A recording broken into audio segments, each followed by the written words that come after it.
সারাদিন পরে সে অফিস শেষে বাড়িতে আসবে, নিশ্চয়ই আমাকে সেজে গুজে দেখে খুব খুশি হয়ে যাবে। এসেছো? হ্যাঁ আসলাম। দেখো তো আমাকে কেমন লাগছে। সারাদিন অফিস করে আসছি, শরীরের অবস্থা খারাপ। শরত তোমার এসব ঢং দেখতে আমার ইচ্ছা করে না। আজকে রান্নাটা কেমন হয়েছে? আমি অনেক মজা করে তোমার জন্য রান্না করেছি। এটা কোনো রান্না হলো? শুধু খেতে হচ্ছে তাই খাচ্ছি। অফিসে আমার অফিসের কলিগের বউয়ের হাতের রান্নার যে ঘ্রাণ, এই ঘ্রাণ দেখে তো পেট ভরে যায়। কি রান্না করছো? ও তুমি এসেছো? দেখতে পাচ্ছ না এসেছে কিনা? আবার এসেছো বলার কি আছে? চোখ নাই? আর কি এসব পরে আসো?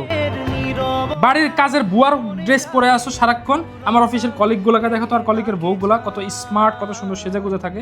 আমি কার জন্য সাজবো? যার জন্য আমি সাজি সে আমার দিকে ফিরেও তাকায় না। ফিরে তাকানো তো দূরের কথা, আমার একটু সে প্রশংসা করে না। আমি কি সাজতাম না? আগের দিনগুলো কি তুমি ভুলে গিয়েছো? আগের দিনগুলোর কথা চিন্তা করো। আমি কার জন্য এরকম হয়েছি, কার অবহেলায় এরকম হয়েছি তুমি জানো? তোমার অবহেলায়। আজকে তুমি আমাকে অবহেলা করেছো বলে আমার এই অবস্থা। আমি সাজি না, আমি আমার মতো করে থাকি। আর আমার রান্নার দুর্নাম যে তুমি করো সব সময়। একটা কোনো মেয়েরাই কখনো খারাপভাবে রান্না করে না। সারাদিন আমি একা হাতে আমার সংসার সামলাই, আমার বাচ্চা সামলাই, তোমার জন্য স্পেশাল রান্না করি যেন অফিস থেকে এসে তুমি ভালো মন্দ খেতে পারো। আর অফিসের কলিগের বইয়ের কথা বলছো, তাদের রান্নার নাকি স্মেল শুনলে তোমার মনে হয় যে তুমি এক হাঁড়ি খাবার খেয়ে ফেলো। অবশ্যই তোমার অফিসের কলিগ তার বউকে অনেক বেশি ভালোবাসে। তুমি নিজের বইয়ের চেয়ে মানুষের বইয়ের কদর করো বেশি। আর তোমার অফিসের কলিগের কথা বলছো, সে সবসময় সেজে গুজে সুন্দরভাবে থাকে, সে নিজে টাকা ইনকাম করে, সে নিজে সবকিছু কেনাকাটা করে, সে নিজের মতো চলতে পারে। আর আমার কথা তো আমি বাদে দিলাম। তুমি আমার জন্য কোনোদিন একটা কিছু ভালোবেসে কিনে নিয়ে এসেছো?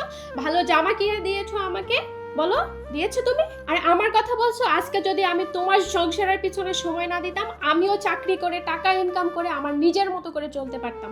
আসলে ভুলটা আমারই হয়েছে। তোমার মতো করে থাকতে চেয়েছি, তোমাকে ভালোবেসেছি, সবকিছু ছেড়ে দিয়ে তোমার মন রক্ষা করার জন্য আমি জীবনে সবকিছু করে গিয়েছি। বিনিময়ে কি পেয়েছি বলো? অবহেলা, কষ্ট। আর তোমরা স্বামীরা কি পাও বলো তো? বউদেরকে কষ্ট দিয়ে খুবই সুখী হও না? যে বউকে একটা কথা শুনিয়ে আমি কষ্ট দিব আর সে কষ্ট পাবে, তার চোখের পানি। আমাদের চোখের পানি সব সময় দেখতে চাও না?